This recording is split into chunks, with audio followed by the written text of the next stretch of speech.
là-bas. Regardez le Congo, ce pays de Lumumba. Regardez ce pays. Regardez les droits. Regardez ce qu'on fait à ceux qui parlent. Regardez des menottes. Souvenez-vous de Lumumba.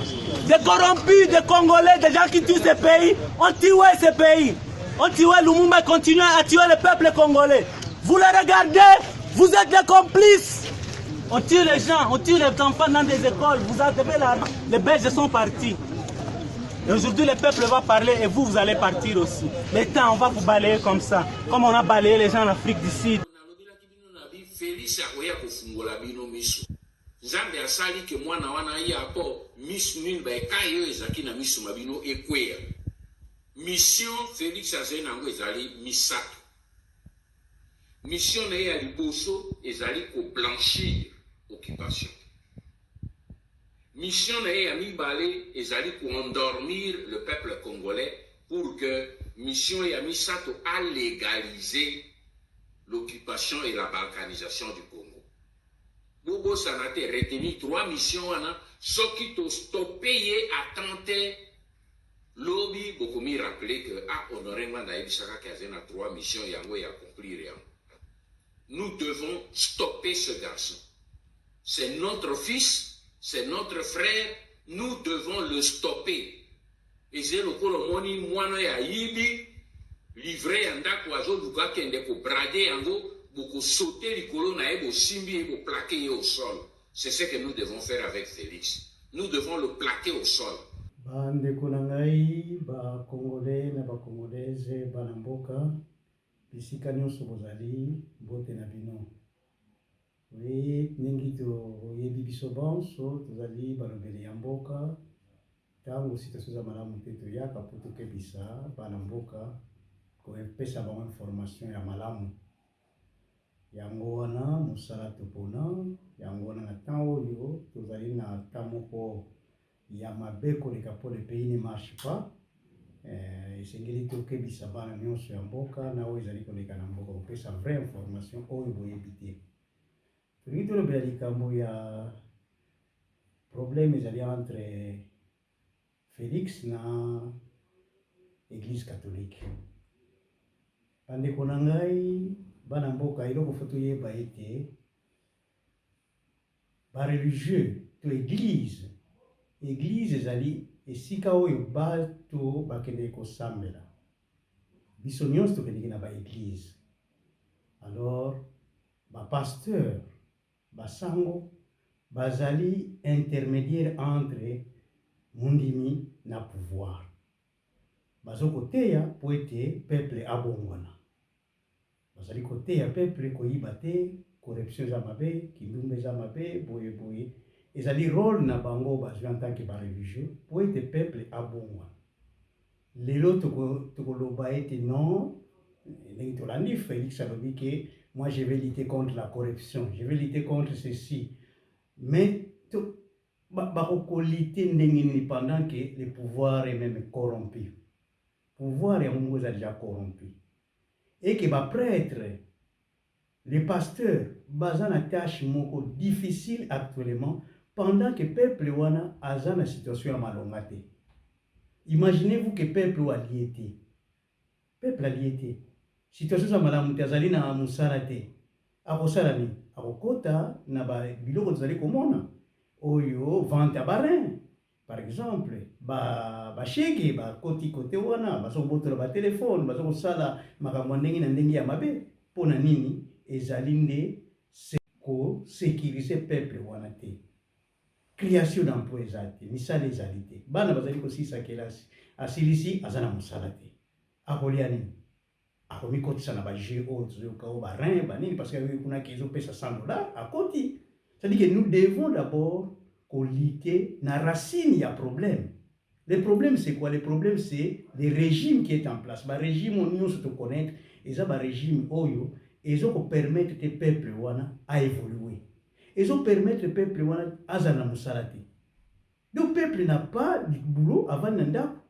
Alors peuple wana ko sala nini akokota na ba pratique oyo tozoko ko dénoncer par exemple vente à barin et oyo ba kuluna pour les arrêter. Donc tout ça, ils ont remonté dans le régime en place. Ils ont toujours, le régime, on a besoin de poche, tout ça. Alors le jeune là qui termine les études, oh yo, bazana ni no misa les arrêter. Tout n'a pas au salami. Tu kanga bango, tu kolemba. Tu vas kanga bango, tu kolemba parce que ils n'ont pas de boulot. Alors nous devons, il faut que na racine, les clés, les nez du problème est allé wapi. Problème est allé ndé, ba o bazoko diriger biso. Ndé les problèmes tout ça nango. Alors l'église, en tant que batu bazoko pesa morale na batu bazoko teya batu, ke ba bongwana, ba changer, ba komi siko na problème sérieux et que batu bazoko bandimi bazoko ya na église, baza na situation malamu te. Bazana misalate, sont des chômeurs, vie et ça passe. C'est dans ce sens-là que même dans toute zone liboso, tant que les colonisateurs bayaki l'homme blanc tango aye ko coloniser biso ayaki na église. C'est l'église où il va travailler peuple de façon colonisateur à régner en mettre tout le monde parce que l'église a pas accompagner bango. L'église est plus proche de quoi des croyants, à ce qu'on l'intermédiaire entre croyants, n'a pas gouvernant. C'est comme ça qu'on a dit que la colonisation est vendaki, nandengi et val. C'est ça qui me dit ça. Alors l'église joue un grand rôle dans un pays. Parce que bango bazaba enseignant, à tout moment ils ont enseigné batu, tout ça la mabete, tout bongwana, tout tambola. C'est les rôles. Alors quand le cardinal Ambongo a la Félix, problème est là. C'est son devoir de parler. Quand quelque chose qui ne va pas, Ambongo doit parler. Les autres pasteurs aussi doivent parler. Pour le régime changer. Pour le régime, battre le problème, il y a peuple. Alors, tango, Ambongo azokoloba pour le changement de mentalité, changement de régime, changement de bateau dirigé, va changer, va pour les biens du peuple, non pas contre le peuple. Félix s'en prend aussi dans l'église catholique, particulièrement Ambongo. Alors, discours n'est un discours de violence. C'est comme tout le monde à court d'argument, qui n'a pas d'argument par rapport à la gouvernance, il va s'en prendre dans l'église catholique. Alors l'église catholique n'est pour rien. L'église catholique c'est de défendre la population, c'est de défendre les croyants. Bango, Félix, tant que vous en opposition, le 12 février 1992, marche chrétienne, papa naïe, il y a Félix, naïe, ça marche à quitter. Ils n'étaient pas contre l'église et le gouvernement. Ça ligne qui côté il y a l'église non pour faire face à pouvoir en place qui était à l'époque le président Mobutu. Les lois de ce Bossani, c'est que nous avons fait le 12 février 1992. On a marché pour le côté de Mobutu que non, ça ne va pas, il faut changer. Et les lois sont qui l'église catholique s'en prend à Félix. Félix Azolbagno, ils ont des discours à violence. Ils amènent les gens à se rebeller. Non, c'est le rôle, Yambongo, c'est le rôle de l'église catholique. Et tout pasteur a ce rôle-là de défendre le peuple devant une situation où il est commis intenable. Pour une situation comme intenable. Les gens viennent à l'église, mais Maté Ezokota souffouté. Nalandaki pasteur Moukalobi dans son église, à Touni Bandini, ce qui va passer comme PDG, et que tu as 8 millions de dollars, Roïba combien? Alors, les vrais chrétiens, oh, il y a la camoté, Roïba 1 million. Les pasteurs s'étonnent, les chrétiens, il y a la camoté, oh, babongwana, le biso comme PDG, Roïba 1 million sur 8 millions dans la caisse. Ça signifie que quelque part, il y a une ça ne va pas dans la mentalité de biso. Il y a une ça ne va pas dans la mentalité de biso. Alors, la cause est la gouvernance.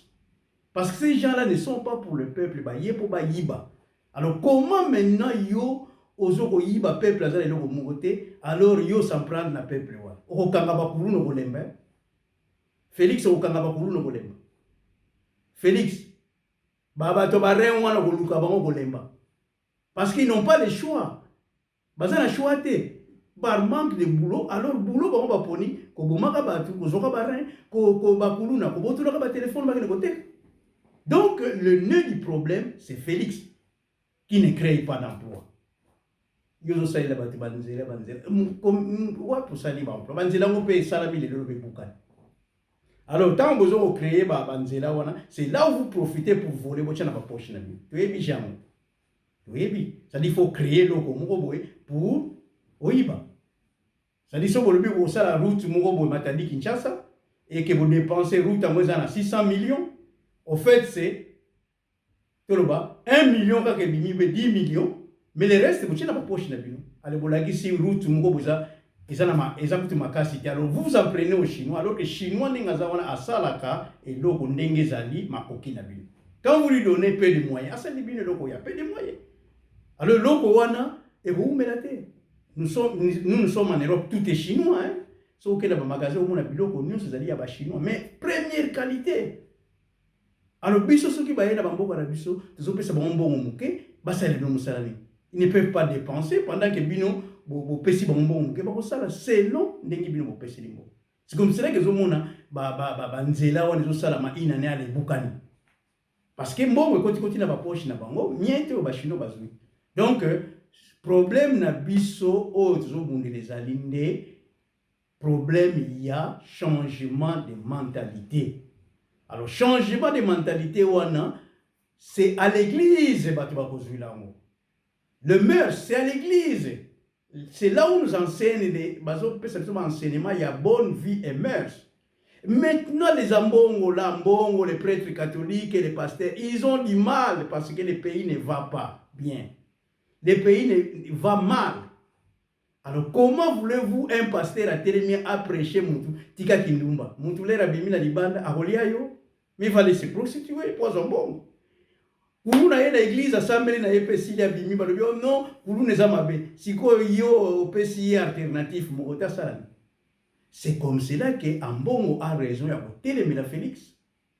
Koyebisa yeke non, il faut arrêter, ça ne va pas. C'est trop c'est trop. Bande konangai eloko futo yeba l'église catholique ningeza wana ezali cerveau moteur. Ce qui soulève les salama à partir de l'église catholique. Parce que moi, on a plus de 80%. Il y a des chrétiens. Et tout le monde est catholique, dans la plupart. Alors, l'église catholique, ceux qui ont fait s'en prendre l'église catholique est capable de renverser. Parce qu'ils vous connaissent très bien. Donc, vous avez un peu de ciment. Tant que Félix Azoko konino kozwa batu ba parlementaire pour ba koma batu ya union sacrée corrompre bango après ça bango 10 jours va se décider au même moment le président Joseph Kabila parce que c'est lui le président autorité morale c'est lui qui dirige jusqu'à présent donc Oyo Félix Azona c'est dans l'ombre par rapport à Bakor hein. Alors le président Joseph Kabila a bengi s'occuper au même moment les 24 évêques na Kingankati. Pendant que Félix a recruté Batouba comme Batou ya union sacrée, le président Joseph a bengi s'occuper na Kingankati les évêques, les 24 évêques plus les cardinaux. A zoui document ya bakor tout a pesi cardinal Ambongo. Alors lisez devant vos collègues. Cardinal Ambongo Atangango devant Bangonyos. Donc l'église catholique connaît bien Nani Félix, bien. C'est comme ça que Ambongo nous connaissons là d'où tu viens. Ils ont des documents avec eux. Oyo, Joseph Kabange a pesa qui regarde, mais c'est là où il vient. Donc, bayebi yo bien. Nandingo comme na pouvoir. Donc, tu n'as pas l'église catholique n'importe quoi parce que bayebi yo bien. Donc, Félix et l'autre Sengayo démissionné. Pour discours na yo ya Mbujima ezali discours moko, c'est comme s'il y a manque d'arguments qui t'en prend l'église catholique alors que l'église catholique azali wana pona ko garantir sécurité ya peuple. Azali wana pona ko garantir vie à peuple na enseignement bako aider yo mingi so balingi ba aider bako aider so balingi ba déstabiliser bako déstabiliser Félix. Il faut pas s'apprendre à l'église catholique zala calme mais eloko na conseiller au Félix soki nazalaki yo na ko passer te na mandat o na ko postuler te pour mandat o ezoli ko postuliser mandat ya makambo mais ozana plan na yo mais mandat na yo lingo sala wala soki na place na ko sala mo parce que papa na ngai échoué donc bilan na ezali négatif. Il ne faut pas t'en prendre dans Mbongo parce qu'ils te connaissent très très bien. Et Bambongo, baza batu oyo, balingi ba sécuriser peuple. Un peuple affamé n'a point d'oreille. Donc, okanga batu ya rein, okolemba. Okanga bakuluna, okolemba. Donc, la solution, il faut que la batu wana misala. Voilà. Oyo tozalaki ka komisa na peuple par rapport à une crise entre l'église catholique et Félix. L'église catholique a raison parce qu'ils sont proches du peuple.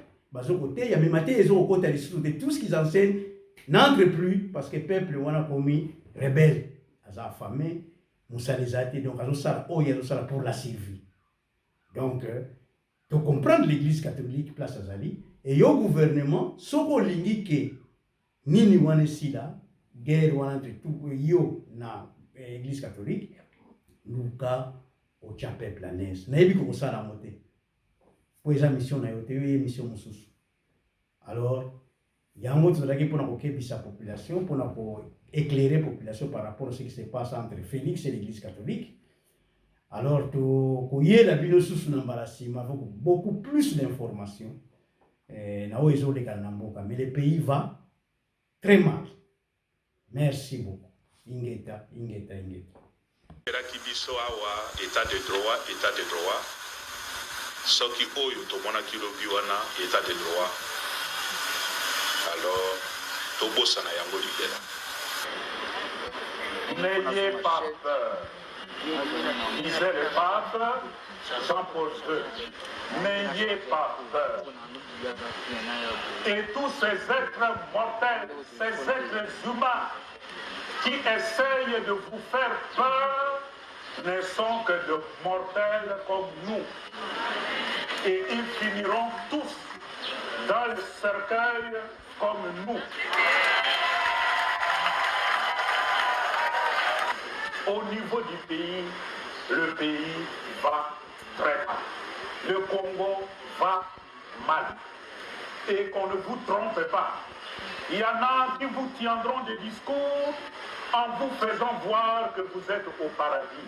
Si c'est ça le paradis, le Congo d'aujourd'hui, je ne veux pas aller au paradis.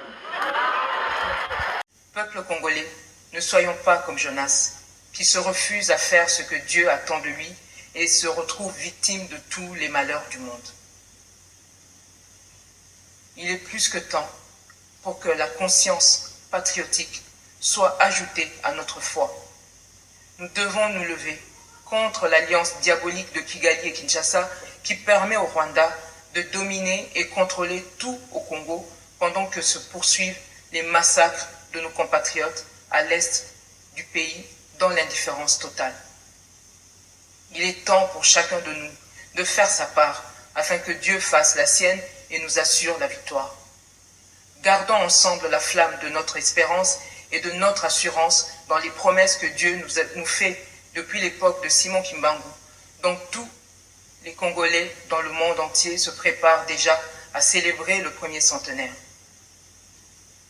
Toutes les promesses de Dieu pour le Congo n'attendent que notre éveil de conscience patriotique pour s'accomplir. Peuple congolais, la balle se trouve plus que jamais dans notre camp. Rejoignez la résistance et ensemble libérons la République démocratique du Congo. Honoré Ngwanda a pris le temps de nous préparer et de baliser la fin de notre marche vers cette libération totale de la RDC. Rien ne nous arrêtera. Mission na Mibale ezali pour endormir le peuple congolais pour que mission ya Misato a légalisé l'occupation et la balkanisation du Congo. À la fin de mon mandat, vous allez voir un Congo nouveau, un Congo fort, un Congo puissant et prospère, un Congo qui va parler de l'Afrique. Et je vous promets de faire du Congo l'Allemagne de l'Afrique.